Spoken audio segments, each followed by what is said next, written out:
This is Bootsy Collins, and we're down in the boot cave, I call it. I call it the boot cave.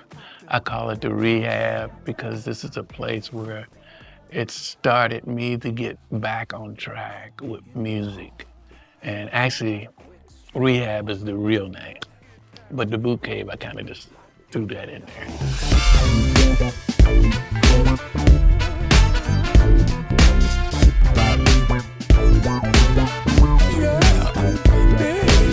It's our constitutional duty to uplift our natural beauty. It was probably the Morley Fuzz Wah. Yeah, that was the first pedal that I used. The Morley Wise on probably the biggest hit was I'd Rather Be With You. You know, I started with that. That's the Morley Wah and the Mutron.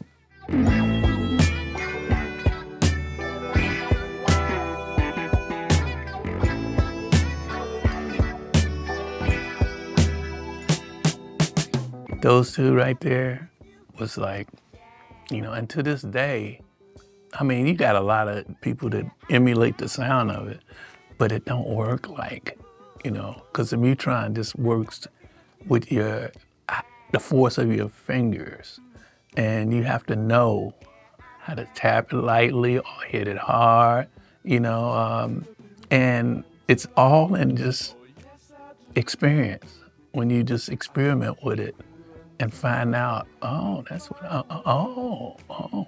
So that's what I was doing when I was learning how to do it while I was doing it. Wow, that sounds pretty good.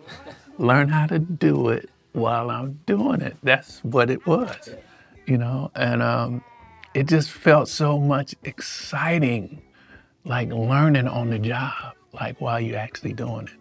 And then you get to the point to where I need something else. You know, what else can I add? I'll start out with one, then the Mutron, then the Big Muff.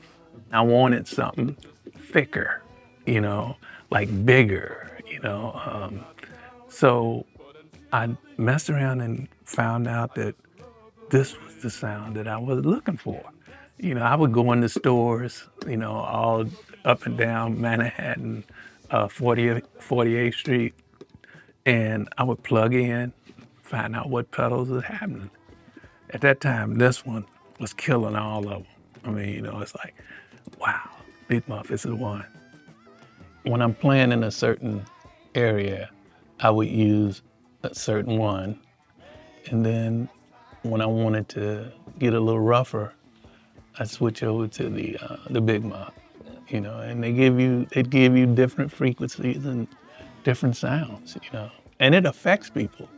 I used to just get off watching the people, you know, while I'm playing and watching the people with the sounds, because it affects everybody, you know.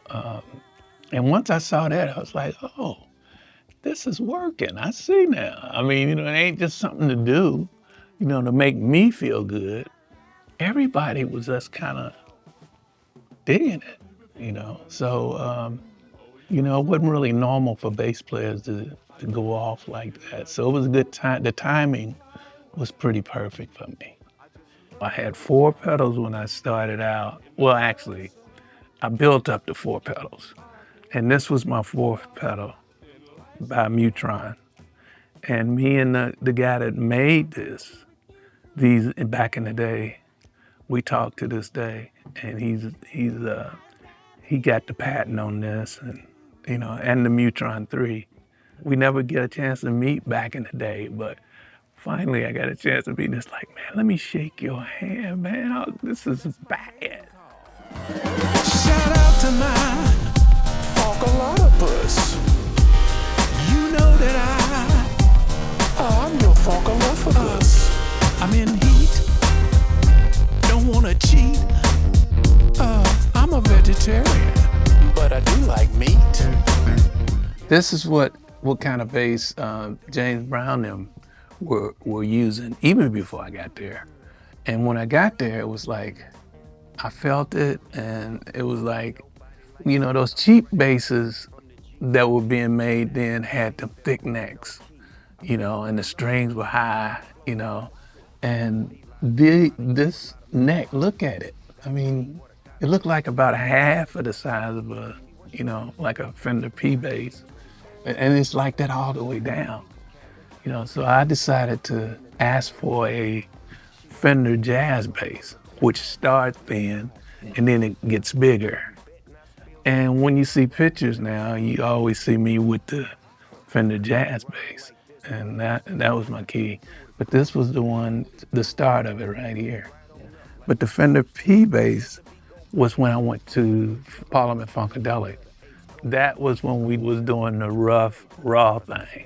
And the P-Funk bass, it actually made it through. And yeah, he's been through some trials and tribulations. And I went to get him customized because he was sunburst and he had fur on him, red fur, all on here and all up here. And I had all of that cleaned and taken off. When I got to Bootsy Rubber Band, this was my secondary bass. You can dial in different tones with this and with this. So it was pretty cool because nobody had a P bass like this, so I thought it was pretty cool. Plus, when the lights hit it and you're on stage, it flickers out into the audience.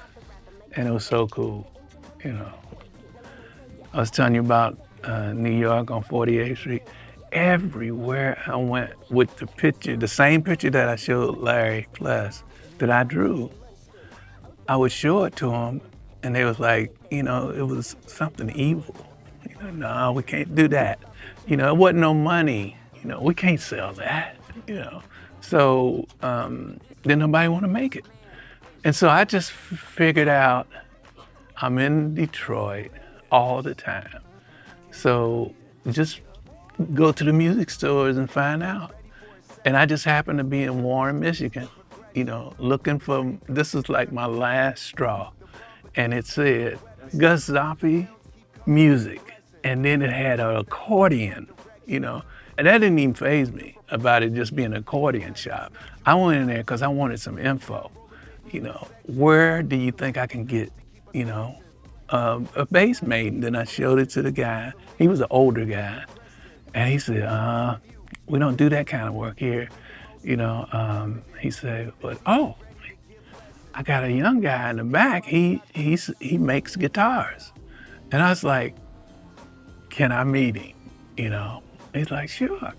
He went back, brought him up, and he introduced me to him. And it was Larry Pless. And he said, what you got? What you want me to do? What do you want made? And I showed him the picture that I drew, and he started getting a smile on his face. And he was like, I've been looking for something like this to do. When he said that, I knew it was on. I didn't know what it was gonna look like. I didn't know nothing about, his creative work or even the place. He said he was gonna do it. I gave him the picture. He said, come back in about 2 weeks and I'll have a rough down for you. And sure enough, 2 weeks, he had a rough down for me. And I was so ecstatic, like, it's already done. I see it, it's already there. That's how I met him. That's how we've been in touch. I mean, he was the cat that stood up when everybody else was like, can't do it. This Warwick right here is my signature bass. Actually, I got two of them.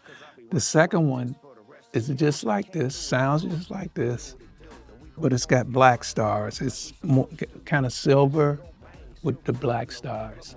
And man, I love this. It was like, it's kind of like when I first got the P bass and started really loving it. Well, that's the kind of love I got for this now. For me, it's kind of more like a step up in the tones that you can get with this, and so my man HP over at Warwick, he's a real good friend of mine now. So, and he made the current space bass. Baby, let's go. These are the JBs. Come on. Harry Mack, you punch a pack, baby. Y'all know what it is, man. Harry Mack. Yeah. Bootsy. Bringing that funk, come on. Let's go. Whoa, Fred. So greetings, people. I'm Toby Donahue. I go by Tobatius, T-O-B-O-T-I-U-S. I'm Bootsy's head engineer, producer, DJ, drummer sometimes, singer, cultural vibe curator of the studio. And I've been here working with him since 2002, so 23 years. The place is basically a big rectangle, and it's divided down the center for a live room and control side. We're on the control side, so it's got lobby, control room proper, and this is kind of like this is like an ISO booth. Originally it was an isolation booth, but we kind of converted into Bootsy's little pre-production room. And then the other side, the live side, is drum booth in the back, another ISO booth, then kind of like the real live room, which is where keys and guitars all live. And then the kind of hallway and area that you guys are in is like really like a museum. I mean, with all the guitars and crazy shit all over the place and toys, and it's like a cool little museum. All of this is kind of Bootsy's yesteryear technology. So a lot of his, he's a very proficient producer, but he's really grew up and is kind of stemmed in that analog realm. So he's made the digital turn in a lot of ways, and understands a lot more than the average bear, that's for sure. But he's got his custom, he likes his certain punch things. He loves to control, he's got his like routines for his workflow that he likes. So a lot of times, he's set up to track by himself if he needs to. But when he tracks bass, he usually tracks bass right to the Tascam, and then I just digitally dump it into Pro Tools. And a lot of his magic comes from the way he patches pedals and gets his various signals for what we would call bass guitar, even though they're not really bass guitar tracks by the time he's done. It's not uncommon for him to give me 4 or 5 tracks in each take. Like his group is 5 lines. I started with just the one out. And this was like 1974.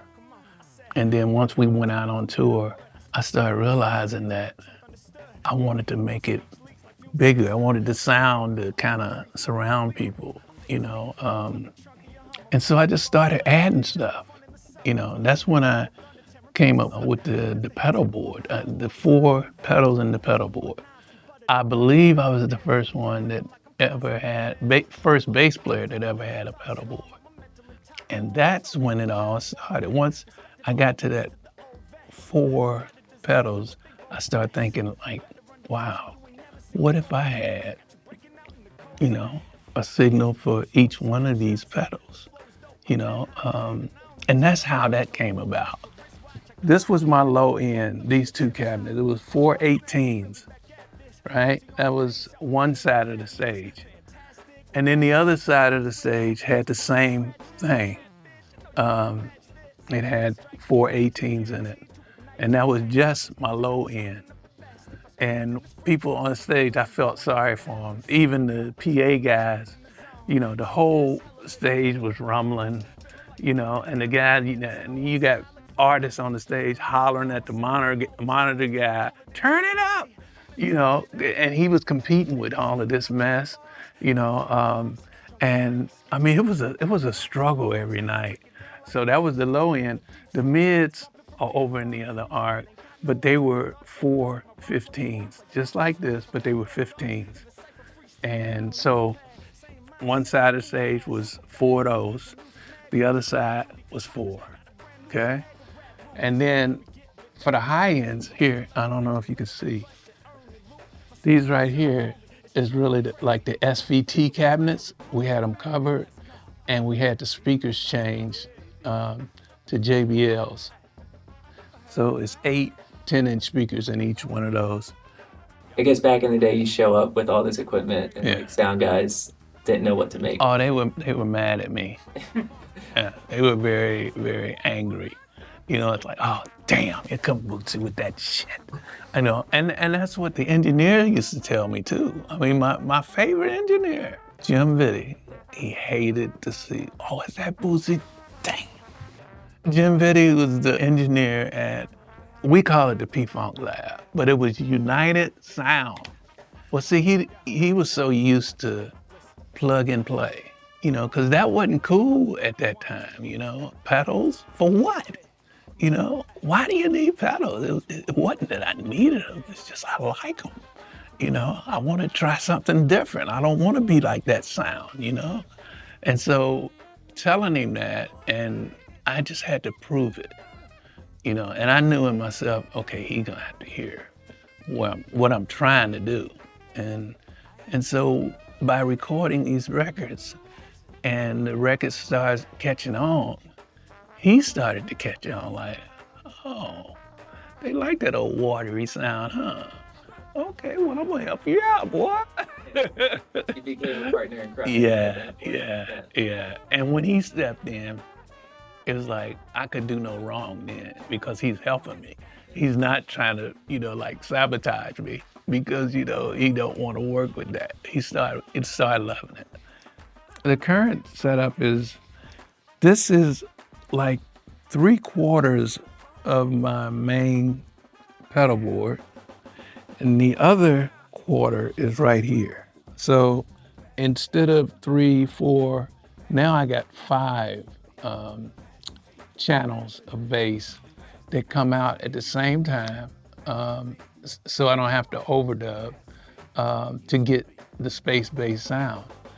And actually I can play any bass now by using that one output of the bass, plugging it into a splitter. It's like a splitter.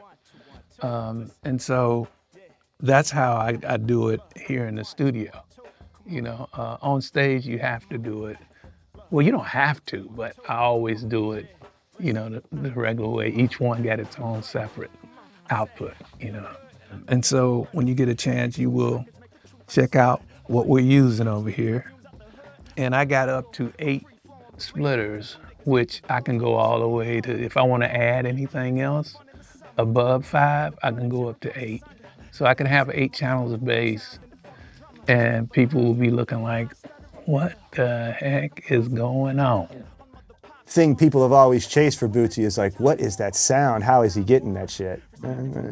It's because he chains them together in certain ways, and he's got signal flow that allows him to kind of isolate these different timbres and textures and make these cool modulations happen. This is his working pedal board, but if you guys have walked around the studio, you see they are absolutely everywhere. And there's another 50 of them on the floor in there too. And there's a lot of duplicates of stuff. I've grown to really respect. It's amazing that he knows, he pick one up and flip it over, 4 whammy pedals, right? And he knows by model and revision numbers which ones have the shitty caps that don't do the thing well. Like he knows by picking them up before even listening to them. He's like, oh yeah, those don't, that version, the year they made those, it's not as hot. You have to know the frequencies and the sounds of it. And the way I learned that is by listening to them, and trying each pedal with the other pedal, because they all are different. And so it takes a while to set up, but now for me, it don't take no time to set up because I kind of leave it hooked up. And if I want something new, I just add it on. You're perfection in every direction. We gotta make that connection. Yeah. Well, it was an interesting record because it kind of commenced. We started this. The last big thing that was on our plate was the Silk Sonic records. And pretty much right when we finished working with those guys, we had already had a collection of songs. We kind of have a constant running, collection of songs that we started to whittle down and start to form what looked like a lineup or something close to it. And because of the timing of this happening basically right after COVID, we had redesigned our work method massively. Because we didn't have traditionally people come like we have in the past and actually record here with them. We really went heavy with ultra sub with like lots of lows. So much so, the master for the vinyl is completely different. Same mixes. And we had to reorder the vinyl so the loudest joints were on the edges. It's great. It feels good to listen to, but it requires some discipline in handling things beneath 150 hertz. And that mixed with the idea that a lot of them are, well, there's live drums all over the record, but there's almost not a point where it's just live drums by itself or just sequence. We've always got the two things going on simultaneously. And anytime you've got things coming out of the box, you know, already polished loops, the glass is already full. You've already got, you know what I mean, massive frequency dispersion for all that shit. So you're just, everything's got full low end on it and you're just cluttered, you know what I mean? All this stuff is like massively full fidelity, reaching the full spectrum. So just kind of navigating, cutting things out, figure out who's gonna live where. Most of the record's pretty dense, you know? This was the very first one. And this was my go-to just to get the tempo down, you know, and the beat, and just to have something to play to. You know, if you remember back in the day, they had the organs that had the little drum machines on them. This is that. This is what that is. So that one was the start. This was like my introduction to arranging songs in a drum machine. If you listen to, what's the name of the album? God, I can't even think of my own album. Power of the One? No, I'm talking about back in 1988. Lord help me. What's Bootsy doing? What's Bootsy doing? He's forgetting his lines is what he's doing. Yeah, but that's, you know, all over that album.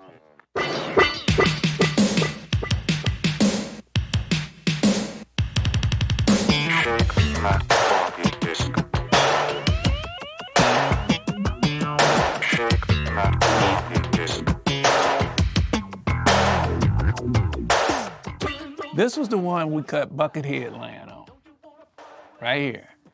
I had learned how to program, you know, on this one.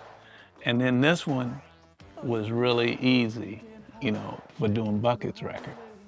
So that one there had some killer sounds in it, you know, Sly Stone. Everybody was playing live drums. And he broke through with this with no live drums on it. And it was a smash record, you know? And I think everybody was excited too because it was like, nobody never did that, but you know, that we knew of, you know? And I was like, I gotta get one of those. So I found out what it was, and it's like, I got this is the second one, right here. You got it first, right here, you know? But yeah, if you listen to Parliament, I think it's Chocolate City, that's this by itself. You know, that's the Rhythm King by itself. And a lot of the songs we did started with this, and then we put live drums on it. Get down. Moving in on. Can't you feel my breath? This is Bernie Worrell's setup. And these are the keyboards that he would use, like, not only on stage, but in the studio. You know, he had the Mini Moog, which he mastered that. I don't think he really got the credit then that he should have, but he mastered this boy. You know, he knew how to tweak it, you know, Flashlight. I mean, all of those songs he recorded with this. And when he would come here off of the road, you know, he already knew how it was all set up because this was his setup. The only thing we missing from this setup is his collab, which was over in the other studio. He had the ARP, with those melodies that the G-Funk guys, Ice Cube them, they love those melodies. Bernie started all of that with this, our pro soloist, you know. And then you got the string ensemble. You can listen to any of those Parliament Funkadelic albums and you'll hear the string ensemble, because he had a way of that sound. I mean, nothing else sounds like that, you know? So, yeah, but this was his corner, and it's there, it's still there. There he is, and he's happy. You know, as long as he's happy, I'm happy. And this B3 right here has been on pretty much all the records. He was so used to this one, you know, and we had it tweaked. Bernie wanted a special sound, and, you know, so he loved this B3, and I was like, people been wanting to, you know, to buy it, and, you know, I was like, it's Bernie's. You know, how can I get rid of Bernie's organ, man? This one here, that's kind of like a toy. I'm the one that loved the toy synthesizers because I can't, you know, I'm not a player. So I love the different little sounds, the little toy sounds they got. And then once I got an X100 Yamaha. Remember those little keyboards? And they have these sounds in them, you know, that big major keyboards don't have. And so Bernie and Razor, which was my other keyboard player with Bootsy's Rubber Band, they heard me playing it and they started loving the sound. And plus it was about this big. And so they wanted one. They got one and they take it everywhere they go, you know? So that was pretty cool. I'll pop that bubble.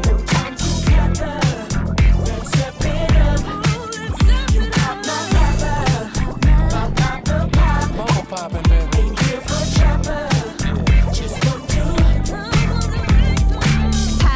I just like to say I'm sure enough glad that you guys came. Reverb, y'all came to the studio, because we always kind of talked on the phone, but it's nothing like being live. You know, it's just like the shows, man. You can hear them on record and everything, but it ain't nothing like being live, you know? So thank you guys for coming in and digging this out of me, because, you know, a lot of times, you know, you don't want to talk about stuff, but, you know, I'm to a point now I can talk about just about anything, you know. Before, you know, it was like, man, I can't tell all my secrets, man. I mean, you know, but they're not secrets no more. People know, you know, so it's all good. And I appreciate y'all coming through, and let's get this out. Let's hit the people upside the head. Let's do it, baby. Rolling in my caddy with Bootzilla, smoking on the fatty. It's a good day. I wish you would day. I ain't the boule.